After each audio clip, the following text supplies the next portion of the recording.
ભાઈ ભાઈ મેન વાંધો નથી બેન. અહીંયા બીજા સ્ટાફ ને કમેન્ટ બતાવો ને ભાઈ અહીંયા વાંધો ખબર નથી. અરે યાર વાંધો છે યાર ભાઈ મારો. કઈ બી કહો તમે યાર. કોણ કે વાંધો છે? અરે તમે હાથ તો લગાવો યાર. વાંધો થોડો છે યાર. અરે હું વાંધો છે તમે? બીયું છે. બીયું છે. આ બીયું છે. હા જી. આવું બીયું વાંધો તો ક્યાંનો દબાઈ ગયો ભાઈ. આ વાંધો છે ભાઈ ભાઈ મેન વાંધો નથી બેન.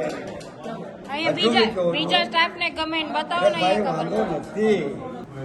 તમે હાથ લગાવી દો ભાઈ. વાંધો છે ભાઈ. વાંધો હાથ છે લગાવી દો ભાઈ. વાંધો છે અરે હાથ તો લગાવો યાર. મેં હું કહું છું બેન. તમે વિડીયો વાંધો છે. હું જો વાંધો જ છે. બીયો છે. તમે તો બધું ખાઈ લો ભાઈ અમે નો ખાતા હોય ને એવું વાંધો નહીં 50 સાલ જૂનો ધંધો છે બેન મારો. 50 સાલ જૂનો ધંધો છે કાકા, તો તમને ખબર નથી પડતી કે અહીંયા છે કેવી જ છે વાંધો નથી સાહેબ.